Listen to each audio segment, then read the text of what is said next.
Hey traders, welcome to Charts and Coffee. Happy Tuesday, everybody. Great to see everyone. Still working through a little camera issues here. I think we're good, right? Okay, so great to see everybody. Happy Tuesday. And we have a week that is going to culminate in a non-farm payroll. We have two high impact jobs related data releases, JOLTS and NFP. We saw yesterday what one hot zone did at 10 a.m. If you're wondering right now, can a single hot zone change sentiment and momentum? I'm not saying trend, but can a single hot zone that isn't necessarily a direct reflection of what's happening with inflation, jobs, or growth? If we look back at 10 a.m. Eastern with that ISM, manufacturing PMI, which category, which bucket would we place this one in? We'd place it in the inflation bucket. It's on a jobs picture. It's not a necessarily a growth picture. I'd put it in the inflation bucket. And if you're ever wondering what the heck does an ISM manufacturing PMI mean? ISM is an acronym for the Institute of Supply Management. And if you just kind of scroll down, PMI is the Purchasing Managers Index. And basically, it's a level of diffusion index based on surveyed purchasing managers in the manufacturing industry. The minute I see purchasing anything, I'm going to look at it as an inflation. So if you're wondering new home sales, existing home sales, I'm going to look at it that way. However, industry expansion, any PMI, whether it's in the US or not, 50 is that line in the sand, 50 is the equator. So you'll see sometimes it's not as clear which bucket, growth, inflation, jobs, a data point might be in. So you might think, Rag, how do I know if this is a hot zone I need to keep an eye on? Look at the color. This is why I call them hot zones. You'll notice the color of that icon is red. And as long as it is red, we know that this is a data point that could be a higher impact data point. All right, let's move this camera a little bit. I was telling the bot I need a USB extension. This is the fun stuff of, I guess, being on camera. Not that y'all need to see my mug or anything. All right, keep this in mind because we have plenty of these kinds of hot zones coming throughout the week. Today, what's on tap? 10 a.m. JOLTS. Gang, if ISM moved the market yesterday, JOLTS absolutely can. 9:15, FOMC. It almost doesn't matter who it is unless it's Powell. We know that any insight into the economy and any insight from the Federal Open Market Committee, C actually stands for chuckleheads, but hey, any kind of insight from them is going to give us insight into what they may do next and what kind of trajectory for rates we can continue to expect. All right, so we've got ECB Lagarde. Don't underestimate the European Central Bank's influence on the U.S. markets, especially, gang, for any of you playing currencies around the dollar or the euro, of course, but definitely the dollar. FOMC member Jefferson, it just keeps on coming. That is the look at the hot zones for the week. So let's go ahead and let's get me out of the way here. And let's take a look at what we've got coming up in terms of, well, momentum this morning. Gang, this is where it's really tricky. And this is where I will tell you, and this is just experience. And experience, as it said, experience often comes from bad decisions. Early in my career, it just seemed like the more sophisticated, worldly thing to be sort of a pessimist when the markets started heading lower. When I see downward traveling markets, I think gravity. Gravity does apply to the markets. Things tend to accelerate very quickly to the downside. But what I have come to know over the past, say, 20 years, maybe call it emotional maturity, I don't know. But having an overall optimistic and, yes, bullish bias. When I say overall, gang, down, when I'm day trading, up, down, I don't care. I have no directional bias other than the one that the morning gives us, right? When I'm swing trading, number one is clarity. And I'm probably equally as agnostic about whether the trade is to the long or short side, because swing trading for me is a trade that's going to last 3 days to 3 weeks. I don't know how long it will last, but that's usually the window of a swing trade's shelf life. When I'm talking about 6 months or greater, years, gang, I will tell you now, it makes zero sense to be a perma bear. On a longer time horizon, weekly time frame, 6-month plus time horizon, it absolutely makes more sense to be an optimist, to be a bull. It just outperforms, period. So then there's this interesting conundrum we all deal with as traders. Do we want to analyze the market, or do we want to trade it? Right? You might say, well, don't we need both? No. Sometimes a trade is simply enter, stop, target. Where is my entry? Where's my stop? Where's my target? And I'm going to go back to this image that I love so much. And where is it? I need to just put it on my desktop and remind myself of this as often as humanly possible. And gosh, where is it? I'll have to find it. It's the image that I showed you all, I think, yesterday. And it was a quote from, oh gosh, Bull Durham. It's a quote from Bull Durham. Although I love this quote too, right? I love this quote too. This is from Moneyball. I hate losing even more than I love winning. There's a big difference. And this is true. This is how traders focus on building trades around how much could I lose if I'm wrong versus, oh, I could make a lot of money here, which are the famous last words of traders who have sadly blown up. And I cannot find that darn image, which is too bad because I love that image. Oh, here it is. This is it, gang. Sometimes we want to make trading so much more complicated than it really is. All right. A good friend of mine used to say, this is a very simple game.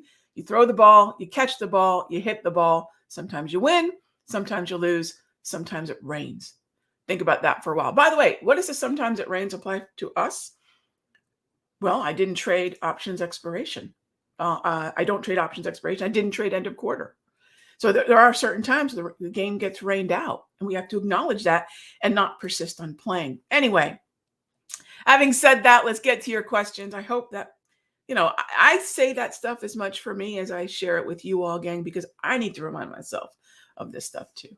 All right. So what are we inheriting? We're inheriting a little bit of a bounce. Does this mean the bottom's in? Gang, every time we've been in this area and I look back on this low here, we didn't smash the low. We broke the low. We could even spend 2 sessions below the low. Not that we may not, but let's just trade the market we have, not the one we're predicting, and clearly not the one we wish we had, right? Okay, Christian, good morning. I vote that we make World's Most Boring Day Trader an ongoing series, please and thank you. Christian, it is sort of an ongoing series because Monday through Friday in the Sector Secrets Mastery, I am doing my boringest to be trading. Yesterday, we had 4 trades in my boring world, which is actually a little less boring. 4 trades. We actually only went 50%. 4 at-bats, 2 pop flies, and I got stopped out. Remember, I love this quote. I just love this quote. I hate losing even more than I love winning, and there's a big difference. 2 quick stops. I don't want to lose big. If I'm wrong, I just want to be wrong quick because the point of validity or the risk tolerance is done. I don't take it personal. I don't add to it. I don't think the market's out to get me. None of those things apply. That allows me to focus what is a finite amount of attention we all have on the 2 winners we had. And the 2 winners, by the way, I got stopped out of crude oil and the euro yesterday. And we were in bonds and the S&P. Can you imagine if I didn't manage the S&P, which was a monster trade for us yesterday? We were long. A monster. Can you imagine if I mismanaged that because I was in some effort to make a losing trade turn into a winner or other such wastes of energy? I focused on what was working. And that's where even at a 50% win rate, which is what I had yesterday, we can be well ahead of the game. So that's boring trading. And we do that every morning, 9:20 to 10:35 in the Sector Secrets Mastery. And on Tuesdays and Thursdays, I'll be with you from 9:20 to 11:30 in the Simpler Futures Room. All right. So yeah, it is definitely, and if I have some good trades as well, good or bad. You notice last time we did World's Most Boring Trader, I think I spent half of that video, that free video, talking about a loss. So if we have some good examples, right, I'll be happy to do that again. Thanks, Christian. Hey there, Karthik. How are you? Are we good on entering into a short on double reds on gold bonds and NQ? You know, bonds, I do like the idea of that. It's a much more established downtrend. 21 propulsions in play. Gold. I'm not entirely convinced because notice we're going a little bit yellow here. So we're losing a little bit of that traction. So gold may be a maybe. Gold may be a maybe on that one. So I would say bonds for sure. Yeah. Thanks for the questions, Karthik. And as far as NAS goes, I'm not sure that I want to short equities yet. I am perfectly content day trading them. We've been having on average anywhere from 2 to 6 day trades per morning. Gang, I'm not talking per day, per morning. So the opportunities are there.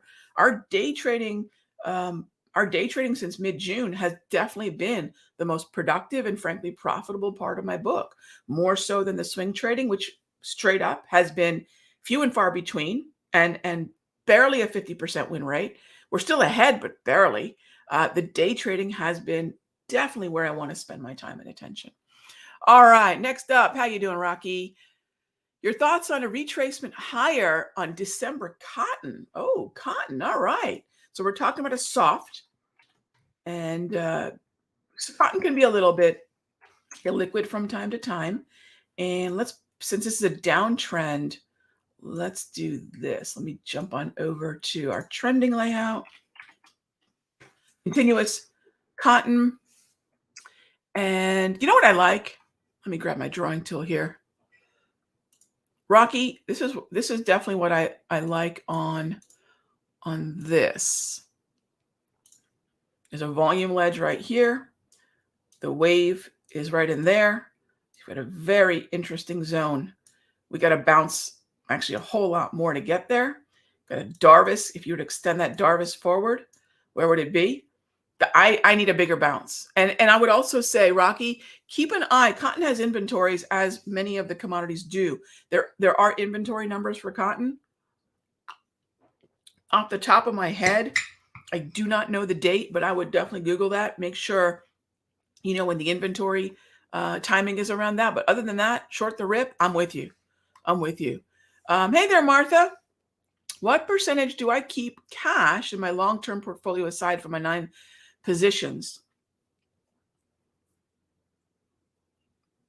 I would say on average 20%, about 20 on average, about 20. Martha, I can't say there's a fixed number. I don't seek to have a fixed number, but about 20, I'd say. Now, Martha, one thing I want everyone to think about. Have you ever, I'm sure you all have seen this. They have those champagne cascading decorative things where, 1, then 2, then 4, then 8, then 16, and they just pyramid lower. That's how I treat my trading and investment or portfolio buckets. The overflow, I don't need to continually grow my trading account too swiftly. I think that causes traders who go from, say, a 4-figure account to a fairly high 5-figure account, or a medium 5-figure account to a high 5-figure account. A lot of times I have found, I've been guilty of it as well, I tend to expand too quick. It's okay to grow slow. So what I do to keep myself growing slow is that a lot of the excess from my trading bucket, call it your income, flows into my, well, I guess you call it your growth bucket, my portfolio. So even though I'll probably have 15, 20%, 20% I think is about average when I think about it, I'm still getting that overflow from trading going into that longer term bucket. And one of my, at this point, 5 portfolios. So that's usually how that works. I can't say it's, I can't say it's like clockwork or formulaic, but that's an approximation, Martha. Hope that helps. All right. Good morning. Hey there, Prince. I am still getting familiar with a lot of concepts and lingo that might be basic. Can I explain what a minor high and minor low is? I mention it quite a lot. Yes. So minor high and minor low. Let's draw this out. A minor high looks more or less like that. You have a lower high next to a higher high, and then a lower high. It's a three candle pattern. 1 minute chart, 5 minute chart, daily chart, weekly chart, doesn't matter. It's a 3 candle pattern. If there's an inside candle, then we just ignore it. All right. But it's a higher high surrounded by 2 lower highs. So again, you need 3 candles. Then the minor low is a lower low, right? Surrounded by 2 higher lows. Again, 3 candle pattern, lower low, surrounded by 2 higher lows. And that higher high and that lower low is the real key, because you don't know you have a minor high or minor low until you get the higher high, and the next candle does not take that out. You don't have a minor low until you have that lower low, and this next candle does not take that out, right? So it's really important that this be the lower low. Otherwise, you start the pattern all over again. And that's it. I don't know if that's their sort of official name. Quite frankly, that's the way it was taught to me in a book that I read. Oh gosh, it's not even a book. It might have been a pamphlet, one of those printed out things. Oh my gosh, that might have been 89, 88 when I first was introduced. That was my favorite pattern. Those were one of my favorite patterns, still is. I still don't use things like head and shoulders. I still don't use things like flags and triangles. I really don't, because they require trend lines, and trend lines are incredibly subjective. But I do use candle patterns, and I don't mean Japanese candlestick patterns. I'm talking candle patterns, minor lows and inside days. And that's the bulk of my pattern, really my pattern analysis. So thank you for the question. And it's old school, which you all know, my love of ancient trading wisdom. It's a very old school pattern. And a lot of times this old school stuff just isn't taught anymore, sadly, but it still really works well. All right. See, Dan, how are you? Familiar name? It's been a minute. First day back to the market since Wednesday last week. Lost all internet in Naples. Gosh, what a time you all have had on the West Coast. Glad to see you're safe. Glad to see you back online. Looks like a big bounce. What's driving it? Look, I don't ever mean to be flip or silly when I say it. More interest in buying than selling. That's it. It's a shift of opinion. Right now, who knows where we'll be at 10:30, 11:30, 2:30, 3:30, 4 p.m. But right now, as the old saying goes, more buyers than sellers. There are far more people clamoring to get in long, and the deals are being done at a higher and higher and higher price. Remember, for every buy, there's a sell. So it's never a matter of more buying than selling, but there's more buyers than sellers. There's more people wanting to buy. It's a buyer's market. No, think of it in real estate terms. If the deals are being done at a higher and higher and higher level, right? Maybe that's another way to conceptualize it, but it's just a shift in sentiment. Do I know what's driving it? I think all roads lead. There might be all these little details, but as the joke is being told, I think the punchline from here on out on rallies are going to be one thing and one thing only, or a derivative of it: Fed pivot. That's it. At what point are we expecting a Fed pivot to be fairly inevitable? And that's all. That's going to be very data sensitive, because if the jobs data looks high, good. If JOLTS, non-farm, that's going to allow the Federal Reserve to stay on the tack that they're on and not pivot. So we are in that rabbit hole of stronger data is bearish to the market. We're still in that window. But really, I mean, sometimes it's really that simple. See, Dan, there's just more buying interest than selling interest right now.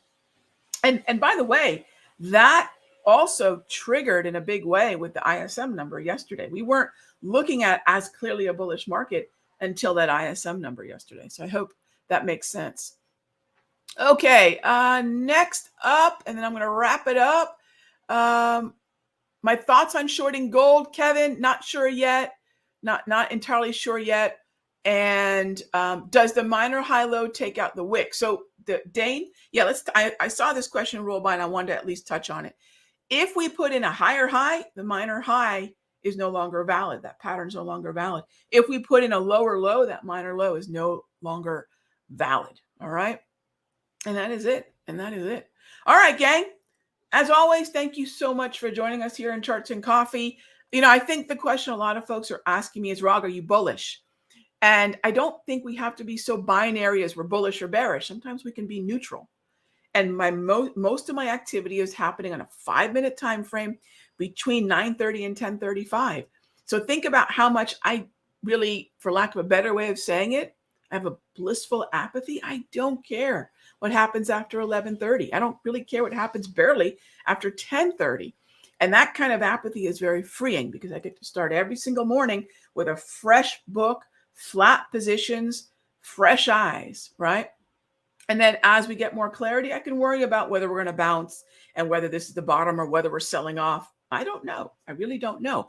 But if not calling for a crash, which is what I hear the most of, not calling for significantly lower lows in the NASDAQ, the S&P, and the Dow, if that makes me a bull, then so be it. I'm a bull. But the truth of the matter is I'm neutral.